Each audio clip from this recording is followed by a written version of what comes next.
বিসমিল্লাহির রহমানির রহিম। আসসালামু আলাইকুম। ত্যাগের পরাকাষ্ঠা, তাকওয়ার মহিমান্বিত পথ নির্দেশনা এবং আত্মশুদ্ধির অনন্য বার্তা নিয়ে বছর ঘুরে বিশ্ব মুসলিমের দুয়ারে আবারও হাজির পবিত্র ঈদুল আজহা। বাংলাদেশ সহ বিশ্ব মুসলিমের প্রতি পবিত্র ঈদুল আজহার শুভেচ্ছা। দল, মত, ধর্ম, বর্ণ নির্বিশেষে দেশবাসীকে পবিত্র ঈদের শুভেচ্ছা জানাই। ঈদ মোবারক।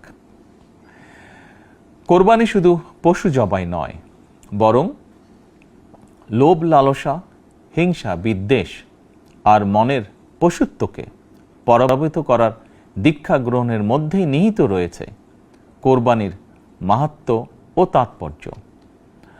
আল্লাহর শ্রেষ্ঠত্ব ঘোষণা করে নিজেকে আল্লাহর কাছে সমর্পণের এই উৎসব আমাদেরকে ত্যাগের মহিমায় উদ্ভাসিত করবে, সত্য সুন্দরের দিকে ধাবিত করবে। এটিই হোক পবিত্র কোরবানির অন্যতম শিক্ষা। প্রিয় দেশবাসী, যাদেরকে আল্লাহ এবছর কোরবানি করার সামর্থ্য দিয়েছেন, তাদের প্রতি আমার বিনীত আবেদন, এবছর যাদের পশু কোরবানি দেওয়ার সামর্থ্য হয়নি, তাদের সঙ্গে কোরবানির পশুর মাংস ভাগাভাগি করে নিন। এটিও কোরবানির আরেকটি অন্যতম শিক্ষা। প্রিয় দেশবাসী, আপনাদের প্রতি আমার বিনীত আহ্বান, কোরবানির চামড়া যথাযথ প্রক্রিয়ায় সংরক্ষণ করুন।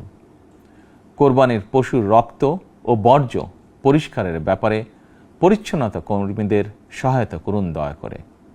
যথাসম্ভব নিজেরাও পরিচ্ছন্নতা অভিযানে অংশ নিন সম্ভব হলে, যাতে কোরবানির দিনই সংশ্লিষ্ট স্থানগুলো পরিষ্কার পরিচ্ছন্ন করে ফেলা যায়।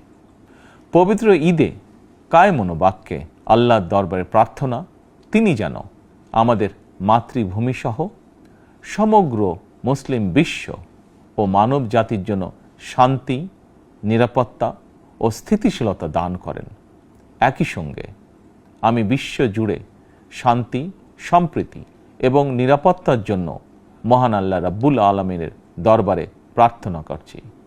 প্রিয় দেশবাসী, আবারও আপনাদেরকে ঈদুল আজহার শুভেচ্ছা জানাই। ঈদ মুবারক।